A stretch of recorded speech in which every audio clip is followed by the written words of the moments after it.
welcome back to Crystal Ball live from the Final Four. My name is Greg Amsinger. We're coming to you from Monument Circle here in Indianapolis. One coach is in Indianapolis, Jay Wright of Villanova. Unfortunately, his team isn't with him. He had a team, a #1 seed that could have made it here, but they did not advance to Indianapolis. But he did have time to stop by with our Brian Curtis, who chatted with the Big East Coach of the Year. Thanks a lot, guys. I'm joined by Villanova head coach Jay Wright. Jay, you guys came this close to playing in the Final Four this year. How tough is it to be here now? Well, this is a great atmosphere. It's a lot of fun. We have our coaches convention, as you know. It hurts. You know, usually you're so excited to be out here, see all your friends. This year you can't help thinking we were one game away. With the team that you had, especially guys like Alan Ray and Randy Foy, to come this close, have you gotten the separation yet to look back and say that was an incredible run this year? We're getting close, you know. It still stings a little bit, and I know watching these games, it's going to sting. But I want our guys to feel good about what they did. I want this senior class to feel good about Sweet 16, Final 8, Big East champions, and I think we're beginning to feel that. I'm going to make sure this spring we really work hard at them feeling great about what they did. You guys bowed out against Florida this year. Do you think Florida has all the key components to win out of this group of four? You know what, Brian? The interesting point is this group of four. Florida's such a young team, but UCLA's young and LSU's young. George Mason might be the most experienced team. And talking about components, I think they are the most well-rounded team. They have a great inside game. And during the NCAA tournament, they didn't really need their perimeter game as much, but they're there. You know, Green and Brewer, Humphreys, they can really get it going. I think they are the most well-rounded, dangerous team. Was that a game when you guys played Florida that they just played very well and you didn't? Or it did look to me, now maybe I'm wrong, it wasn't Villanova's greatest game, especially shooting-wise. Was that something you guys were off, or was that Florida Day? I think you always got to give the opponent credit if you shoot like that. But we only had 6 turnovers, and we had about 20 more shot attempts than them, and we shot 24%. But what they did a great job of was on the offensive glass. They had 16 offensive rebounds. They got a lot of easy baskets on offensive rebounds. They did a great job on our guards. Billy had them very well prepared. I think you got to give a combination of a great game by Florida and maybe them forcing us into not playing one of our better games. Let's look ahead, Jay. Something people don't realize is how good you guys are going to be next year. Now, I'm not putting pressure on you now, but when you got Nardi coming back, hopefully Lowry comes back. You still got Cunningham, still got Sheridan, you got Curtis Sumter. I mean, this is going to be a very good basketball team. Do you agree with that? Well, I do. I think we have a chance to be a very good team. A very different team. We'll be much bigger.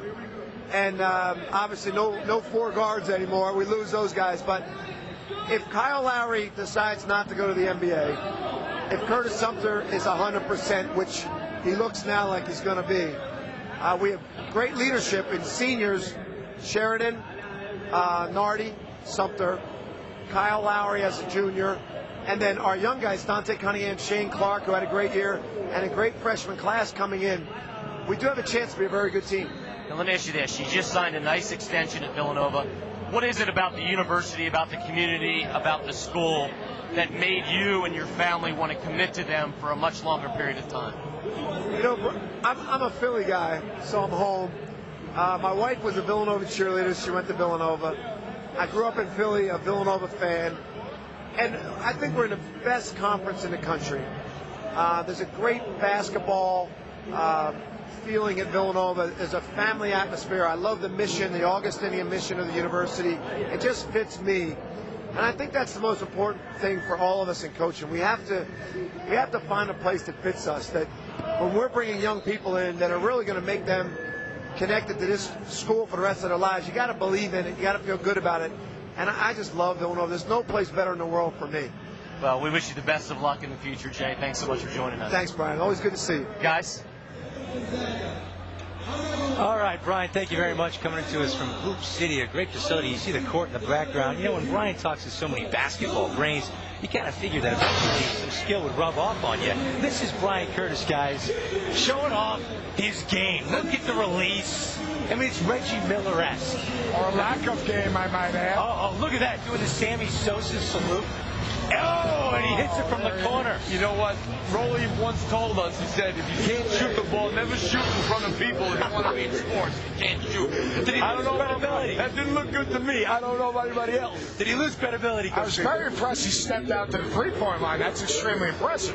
But honestly, Curtis is not going to be doing any shooting clinics in the near future. He's not going to, I don't think, brag about his basketball. Oh, he'll hear about it, though. He'll hear about it from us. It was a form that didn't look right, I got to tell you. One guy that had great form, Ed Pinckney. He was one hell of a basketball player. And for more on the Villanova program, since we heard from Jay Wright, let's send it back to New York. Adam, Ed, what do you think of Brian Curtis's hooping skills? I'll tell you, I agree with Coach. I was a little surprised he stepped up right out to the three-point line as well. But you gotta give him to him 50% from the field, right? Yeah, I think it was 33% in the end. You know, he probably went inside a few too many times as a kid and got beat up. But I thought at the end, was that checking the wind? Is that what he was doing? Yeah, he was giving a little wind check, trying to get the currents right. Yeah, even though he was inside. He didn't even unbutton his jacket.